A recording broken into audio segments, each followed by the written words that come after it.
며칠 전에 공무원 시험을 준비하는 그 학생이었었어요. 근데 이제 늦지막히 그러니까 고등학교를 졸업을 하고 이제 회사에서 일을 했어요. 10년 가까이 일을 하고 그다음에 이제 또 일을 하다 몸이 안 좋아서 이제 그만두게 되면서 이제 그동안에 모아놓았던 돈도 좀 쓰고 그래서 이제 인생에 대한 또 다른 도전으로 이제 공무원 시험을 시작을 하신 분이 있어요. 근데 그분한테는 사실 이게 중요하잖아요. 공무원 시험이. 그잖아요.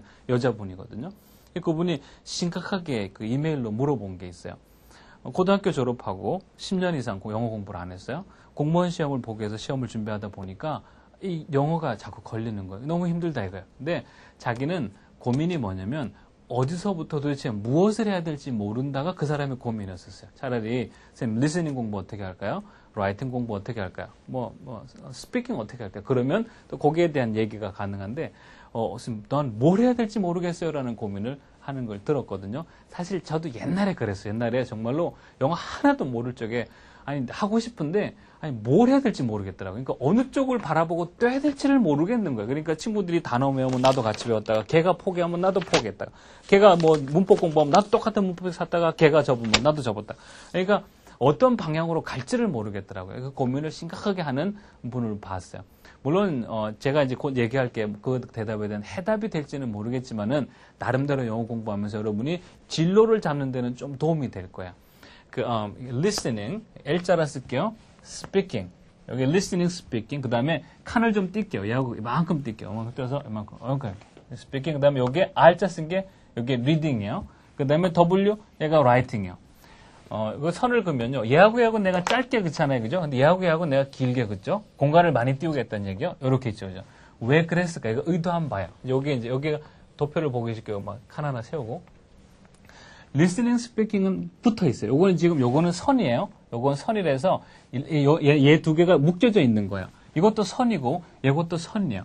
listening하고 speaking은 이 선이 상당히 가까이 붙어 있어요. 그 다음에 reading, writing이 상당히 가까이 붙어 있어요. 주변에 혹시 같이 공부하는 분 보면은요, 그 사람이 스피킹을 잘하는 사람 가만히 봐봐요. 그 사람의 리스닝 점수는 항상 높습니다. 반대로요, 뭔가 리스닝을 잘하는 사람, 리스닝 점수가 높은 사람 가만히 봐봐요. 그 사람 스피킹도 어느 정도 해요. 여러분 반대 케이스를 볼게요. 여러분들 중에 있을 수 있어요. 문법, writing은 문법에 해당합니다. 얘는 grammar랑 같은 맥락이라고 보시면 돼요. 왜 그러냐면 문법을 모르면 writing을 할 수가 없잖아요. 그죠? 우리가 주어라는 첫 번째 단어가 어디 쓰는지, 투부정사는 어디 들어가는지, 동명사는 왜 써야 되는지, 이런 말을, that은 어디에 집어넣어야 되는지, 문법을 알아야 writing을 하잖아요. 그죠? 전치사 들어가는 자리가 어디일지, 문장 맨 앞, 문장 맨 뒤, 문장 중간 끼어들고, 이런 위치를 알아야 쓰잖아요. 그죠? 그건 문법이에요. 그래서 writing은 문법 맥락으로 보시면 돼요. 리딩하고 라이팅하고는 상당히 근접해 붙어요. 얘랑 비슷한 거리만큼 상당히 근접해 있어요. 주변에 그런 사람이 있을 거예요. 여러분들 중에도 라이팅은 좀 해. 내가 에세이도 좀 쓴다니까요. 라이팅 좀, 문법도 좀 알아요, 내가. 그리고 문법을 좀 잘하고 라이팅을 잘하는 사람 당연히 어느 걸 잘해요? 리딩을 조금 잘하게 돼 있어요. 근데 라이팅하고 리딩은 잘하는데 이거 죽어도 안 되는 거예요. 리스닝 안 돼요. 스피킹 안 된다니까. 혹시 유학생들, 나름대로 어학연수 갔다 온 사람들, 거기서 5개월, 6개월 있으면요, 에세이 가르쳐 주기 때문에 라이팅은 좀 해요. 라이팅을 좀 해요. 근데 끝까지 뭐가 말썽이요? 끝까지, 라이팅도 알 것 같아. 그래, 라이팅 내면 적어도 C 이상 받아. 내가 하고 싶은 말은 라이팅으로 좀 해. 근데 뭐가 안 돼요? 스피킹이요. 안 되죠? 리스닝 안 되죠? 그죠? 그러면 자꾸 우리는 누구를 탓을 하나요? 나는 라이팅은 잘 되는데, 저놈은 스피킹이 안 되기 때문에 자꾸, 나는 언어적 감각에 문제가 있는 것 같아. 나는 참 나는 뭔가, 그냥 공부 방법에 문제가 있는 것 같아라고 자꾸 자기 자신을 탓하게 돼요. 그게 아니고, 우리가 말을 받아들이는 구조 자체가 이렇게 되어 있어요. 리딩하고 라이팅하고는 그래머하고는 붙어있기 때문에 얘 둘이 영향을 심하게 주고받아요. 만일 여러분이 리딩을 있잖아요. 리딩을 이만큼 끌어올렸잖아요. 그죠? 그러면 요 칸이 요거 이렇게 끌어올렸으면 얘가 어떻게 돼요? 얘가 리딩, 그릴게요. 얘가 리딩 이만큼 올라갔잖아요. 그죠? 그럼 얘가 어떻게 돼요? 요 줄만큼 얘가 어떻게 해요? 따라 올라간다라는 점이에요. 공부 안 해도요. 리딩만 열심히 해도 라이팅에 대한 감이 잡히는 거예요. 리딩만 열심히 해도 전치사 맨날 여기 나오네. 눈에 보인다. 부사 요 자리에 많이 나와. 눈에 보인다. 반대로 여러분이 라이팅을 쭉 끌어옮겼어요. 그러면 요 칸이 작으니까 어떻게 해요? 얘도 따라 올라가서 요 라이팅하고 요 리딩할 칸을 맞추기 위해서 올라갑니다. 두 개는 영향을 심하게 주고받습니다. 그러니까 여러분이 라이팅을 했다 그러면 여러분은 상대적으로 리딩에 많은 도움을 받았다고 보시면 되고, 리딩을 즐겨 하시는 분은 상대적으로 라이팅에 많은 혜택을 받을 가능성이 많다라고 보시면 돼요. 그러나 안타깝게도 리스닝과 스피킹은 어디 있어요? 이만큼 거리가 있어요. 이거 어지간히 올리기 전에는요, 이게 이거 움직였으면 얼마나 좋을까? 이게 어지간히 올라가기 전에는 이게 이렇게 돼가지고 이 라인을 그려서 이게 저만큼 올라가서, 그럼 얘 어떻게 돼요? 이 길이를 맞추기 위해서 얘가 어떻게 해요?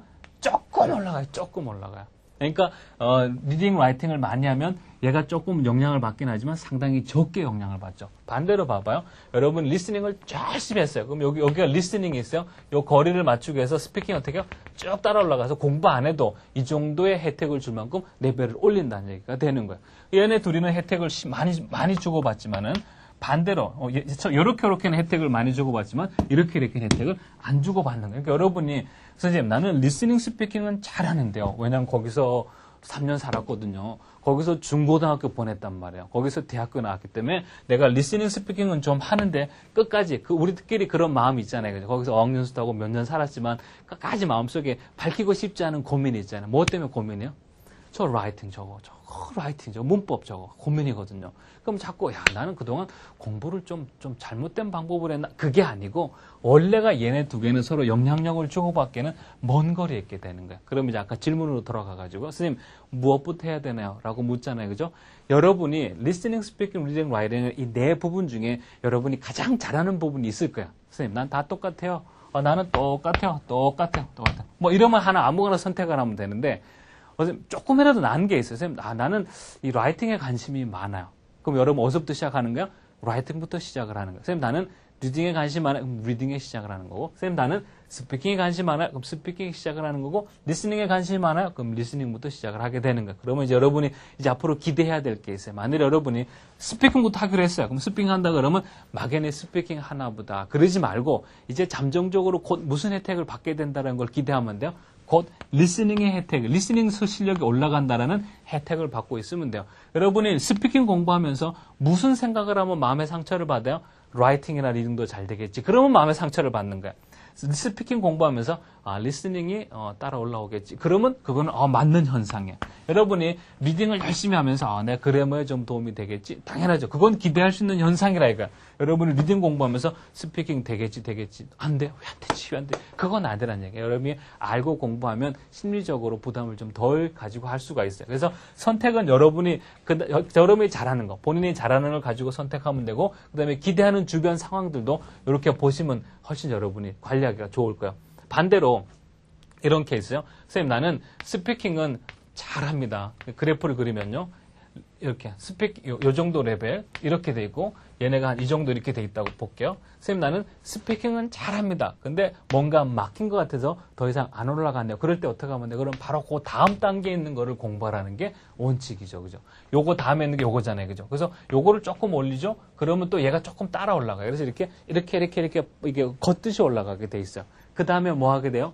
처음에는 자기가 가장 잘하는 거, 두 번째는 그 두 번째로 잘하는 걸 공부를 하게 되죠. 그 다음에 뭐죠? 그 다음에 가장 못하는 게 있을 거예요. 요 중에 그래프상 가장 낮게 있는 게 뭐죠? 요게 지금 요 라이팅 여기 가장 낮은 부분에 있잖아요. 그죠? 그러면 얘를 공부하게 돼요. 그럼 얘를 조금 올리게 되죠? 그럼 얘가 살짝 따라 올라오겠죠. 그죠? 얘 올리다 이제 멈춘 것 같아요. 라이팅 해도 이제 제자리인 것 같고 큰 효과를 못 보고 있어요. 그럼 뭐 하나요? 바로 그 다음 밑에 있는 거. 바로 요거 공부하죠. 그죠? 요거 공부해서 또 조금 올리죠. 그 다음에 요거 좀 올려서 그 다음에 어디로 가나요? 제일 떨어져 있는 거를 또 찾아가는 거예요. 얘가 제일 떨어져 있어요? 또 얘 올리면 되고. 그리고 결국은 얘를 이렇게 걷듯이 가는 거고요. 얘도 이렇게 걷듯이 가는 거예요. 그래서 전체적으로 이렇게 걷듯이 가게 되는 거예요. 그러면 이제 그래프를 좀 보기 좋게 하나 그리고 정리를 할게요. 그래서 본인 목표에 따라서 어떤 사람은 회사에서 팩스를 자주 읽고 번역을 해야 되는 분이 있어요. 근데 그분이 리스닝 스피킹 공부를 시작하면 곤란합니다. 리스닝 스피킹은 많이 공부해도 이쪽에 조금 올라가잖아요. 그죠? 그럴 바에는 바로 이게 리딩 라이팅 쪽을 바로 하시는 게 좋죠. 팩스 읽어야 되시면 그래프를 그릴게요. 이렇게 하고 리스닝 스피킹 이렇게 리딩 라이팅 이렇게 선으로 연결이 돼 있어요. 이렇게 돼 있고 이렇게 둘, 셋, 넷, 다섯, 여섯 이렇게 돼 있고요. 리스닝 실력은 한 요 정도 되고 그다음에 스피킹 실력은 뭐 큰 두 개가 리스닝 스피킹은 붙어 있으니까 큰 차이가 안 난다고요. 얘는 한 요 정도 된다고 보고요. 그다음에 반대로 라이팅 실력은 너무 좋아요. 라이팅 실력 한 이 정도 돼요. 라이팅 실력이 좋다는 얘기는 잠정적으로 무슨 실력이 좋을 가능성이 커요? 리딩이 한 이 정도 된다고 볼게요. 여러분 스스로 자가 진단을 하면 돼요. 그려봐요, 이렇게. 이거는 꼭 영어뿐만 아니라 다른 모든 언어도 마찬가지. 중국어를 공부하든 일본어를 공부하든 여러분 이렇게 스스로 진단해서 무엇부터 하면 좋은지 여러분이 확인하시면 도움이 될 거예요. 이 중에 지금 뭐부터 공부할까라고 물으면 물론 이 개인의 선호도가 있을 거예요. 나는 리스닝부터 할래, 스피킹부터 할래. 본인의 선호도가 있을 거예요. 그래도 이 그래프만 보고 볼 적이요. 가장 먼저 하기 좋은 건 뭐 있을까요? 이거 잘하죠, 그죠? 이거 잘하죠. 이거는 꾸준히 하는 거, 본인이 잘하는 거니까 이거 계속 해도 돼요. 시간도 오래 안 걸릴 거고. 이건 뭐 기본적으로 하는 거고. 요 다음에 손댈 게 뭐 있어요? 그 밑에 하는 거, 예. 요 좀 올릴 필요 있죠, 그죠? 올릴 필요 있죠. 그 다음에 뭐 하나요? 가장 못하는 건 뭐라 그랬어요? 예. 얘 좀 올리죠, 그죠? 얘 좀 올리죠. 얘 올라가면 뭐가 따라 올라가요? 얘가 좀 더 따라 올라가죠. 그래프가 이렇게 변하기 시작을 하는 거예요. 그 다음에 또, 그러면 이제 이렇게 다른 색깔로 할게요. 이렇게. 이 중에 그럼 제일 먼저 해야 될게요. 얘는 해결됐다고 봐요. 레벨 6 중에 지금 얘가 제일 높은 데 있다면은 이 정도 잘하는 거는 여기에 너무 많은 시간을 보낸다기보단 여기 계속 유지하고요. 그 다음에 뭐 해요? 그 다음에 여러분 요거 됐다고 칠게. 그럼 뭐예요? 가장 낮은 거. 얘 어디 있어요? 얘 다시 올려요. 얘 다시 올리고 그 다음에 뭐 있어요? 바로 옆에 있는 거. 얘 다시 올려요. 다시 정리할게요. 이렇게 가거나 이렇게 가거나 그러면서 전반적으로 이렇게 올라가게 되는 거예요. 우리 걷듯이 올라가는 거예요. 어렵죠. 물론 이거를 뭐 한 짧은 시간에 이걸 다 설명하기 힘들지만 그래도 여러분이 나름 공부할 적에 뭐부터 공부해야 될까요? 라는 질문에 대해서 약간의 여러분이 너무 아무것도 모르고 고민하는 것보다는 좀 알아두면 도움이 되겠다 싶어서 많은 분량을 좀 짧게 좀 줄여서 설명을 했어요. 기억할 거는 뭐냐면 이쪽 파트가 안 된다고 해서 이쪽 파트가 된다고 해서 저쪽 파트를 기대하면 안 되고 이쪽 파트를 잘한다고 해서 이쪽 파트를 기대할 수는 없어요. 각자 따로따로 공부해야 된다는 것을 기억해 놓도록 하세요. 그리고 그 다음에 또 하나 그냥 참고사항이 그냥 상식이에요. 혹시 어린아이들이 있는 사람, 아이들, 그냥 11세, 아이들은 이 순서대로 공부합니다. 리스닝을 먼저 많이 하는 거예요. 5세, 6세 리스닝 많이 하고 그 다음에 스피킹, 이건 나이가 많아서 뭐 고등학교 때, 중고등학교 때 하면 되고 이건 아이들은 이 과정으로 영어 공부를 익히는 게 자연스러워요. 근데 우리 어른, 이미 벌써 한국말을 잘하고 한 언어를 완벽하게 습득한 우리 어른은 어떻게 해요? 반대가 됩니다. 이게 훨씬 시간을 아끼고 이게 훨씬 효과적이에요. 어른은 벌써 한 언어를 잘하기 때문에 라이팅부터 시작을 하는 거예요. 그래서 여기서부터 해서 라이팅, 리딩, 스피킹, 리스닝까지 가는 거예요. 공부해 보신 분 알죠? 리스닝 시간 제일 오래 걸려요. 그래서 이게 어른은 반대 방향을 그리는 게 외국어를 습득하는데 도움이 되고 아이들은 앞에서부터 이 listening, speaking, reading, writing의 순서를 그리는 게 외국어를 익히는데 훨씬 시간적으로 빨라요. 그러니까 여러분이 이것도 참고를 하셔서 자료를 선정을 할 적에 교과서를 찾을 때 이럴 때 여러분이 이거 참고를 해서 보시면은 그래도 약간의 그 가이드가 될 거라고 생각을 합니다. 한번 정리해서 기억해 보도록 해요.